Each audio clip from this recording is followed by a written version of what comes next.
हमने पहले भी कथाओं में कहा, हर महीने शिवरात्रि आती है, प्रत्येक महीने शिवरात्रि पड़ती है, और प्रत्येक महीने की शिवरात्रि पर अगर आपसे बन सके, आप दुनिया में अगर आपके पास में लोग कहें कि ये बहुत गरीब व्यक्ति है, बहुत साधारण व्यक्ति है, इसके पास धन नहीं है, वैभव नहीं है, सत्ता नहीं है, इसके पास खुद का मकान नहीं है, इसके पास खुद की प्रॉपर्टी नहीं है, इसके पास खुद की दुकान नहीं है, दूसरे के यहाँ काम करता है, इसके पास कुछ भी नहीं है, हम उनसे कहेंगे 12 महीने शिवरात्रि आती है, 5 जगह पर चढ़ाई हुई बेलपत्र, आप एक वर्ष 12 शिवरात्रि का एक नियम ले लो, 5 जगह पर बेलपत्र समर्पित करना सीख जाओ।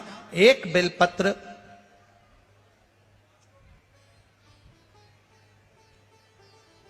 ये शिवलिंग, ये जलाधारी, बहुत ध्यान से देखना, ये चरण जहां से जल नीचे गिरता है, गणेश जी का स्थान, कार्तिकेय जी का स्थान, ये हस्तकमल माता पार्वती जी का हाथ हस्तकमल, शिवलिंग भगवान शंकर का स्थान। ऊपर से जो एक एक बूंद जल शिवलिंग के ऊपर गिर रहा है, शंकर भगवान की 5 बेटियां जया, विषहरा, शामरीबारी, दौतली, देव, बीच में जो एक मोटी सी लाइन है वो शंकर भगवान की छोटी लड़की, क्या नाम है, अशोक सुंदरी। ये पूरे शिवलिंग का वर्णन। 5 जगह पर बेलपत्र, 5 स्थान पर बेलपत्र, 12 महीने की शिवरात्रि। आप दूसरे के यहां काम कर रहे हो, नहीं है नौकरी, नहीं है काम, दूसरे के मकान में रह रहे हो, खुद का मकान भी नहीं, खुद का प्लाट भी नहीं, खुद की प्रॉपर्टी भी नहीं, बहुत संघर्ष की जिंदगी जी रहे हो, ठेला धका रहे, लॉरी चला रहे, गाड़ी चला रहे, ऑटो चला रहे, अपने लिए करने का प्रयास करना। घर में जितने सदस्य हैं, 12 महीने शिवरात्रि आती है, एक बेलपत्र अशोक सुंदरी वाली जगह पर डंडी का मुंह नीचे की ओर, दूसरी बेलपत्र माता पार्वती जी के हस्त कमल पर, ये 2 पत्ती जो होती है, इस पत्ती के 2 भाग शिवलिंग के बीच में हो। तीसरी बेलपत्र भगवान शंकर के शिवलिंग पर, डंडी का भाग आपके विपरीत दिशा में हो, विपरीत दिशा।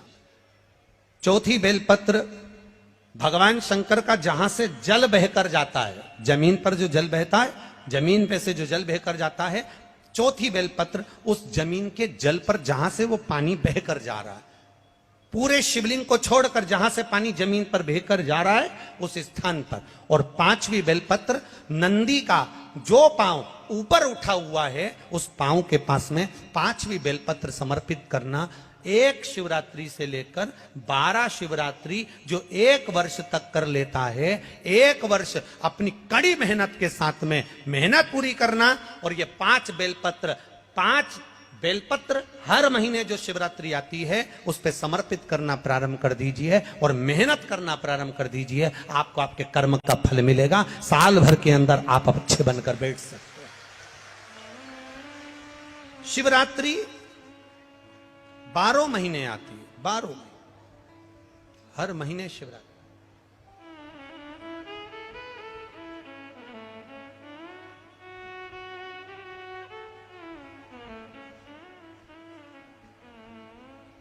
और महाराज जब वो कृपा करता है तो कोई साधारण नहीं करता। आपको पहले भी कथाओं में कहा, आपको पहले भी वर्णन किया, आपको पहले भी निवेदन किया, आपको पहले भी कहा, देवता देते हैं तो पल्ला झाड़ कर देते हैं, देवता देते हैं तो पल्ला झाड़ कर देते हैं, और मेरा देवघर वाला देता है तो छप्पर फाड़ कर देता।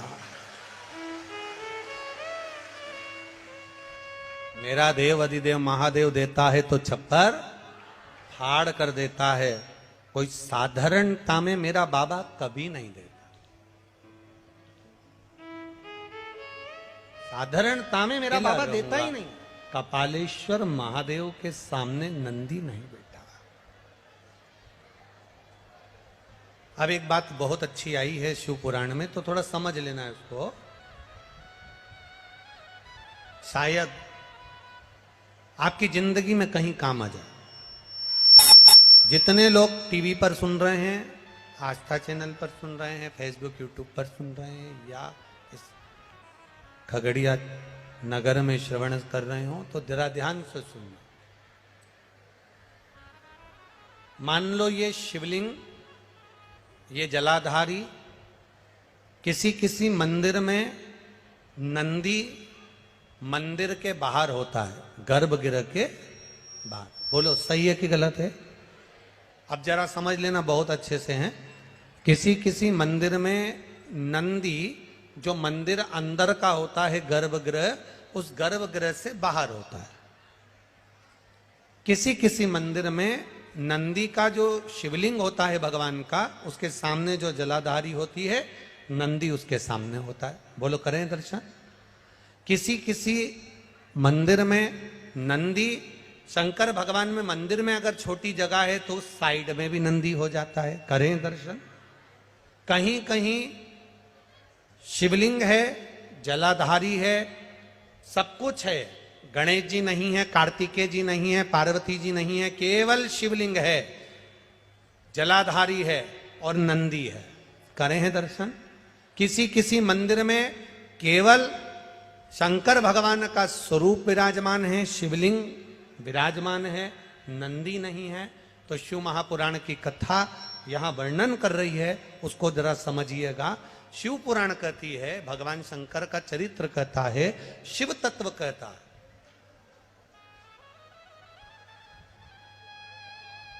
कि जिस मंदिर में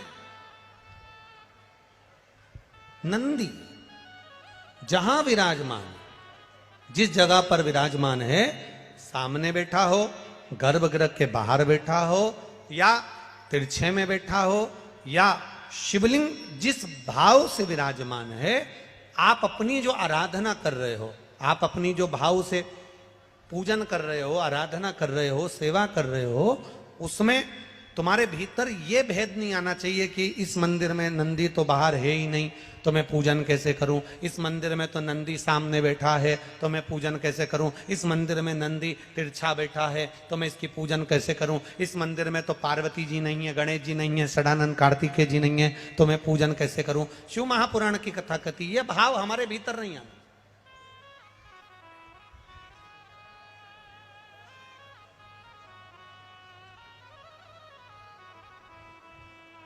शिव का ओटला,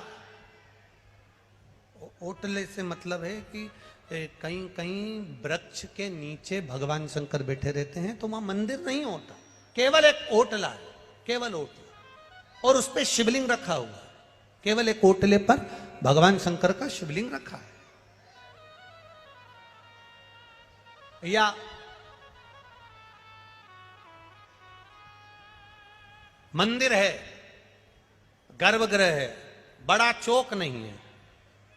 शिव महापुराण की कथा कहती है, जहां पर शंकर भगवान विराजमान होते हैं, जहां शिवलिंग रखा हुआ होता है, जिस ओटले पर शंकर भगवान का शिवलिंग विराजमान होता है, जिस गर्भगृह में शंकर भगवान का शिवलिंग विराजमान होता है, अगर वहां नंदी का भी तुमको दर्शन नहीं हो रहा है, वहां नंदी तुम्हें दिखाई नहीं पड़ रहे हैं, तो भी तुम यह मान कर चलना कि बिना नंदी के शंकर भगवान वहां बैठा ही नहीं है। ओटले पर भी अगर बैठा है तो नंदी की पीठ पर ही बैठा है।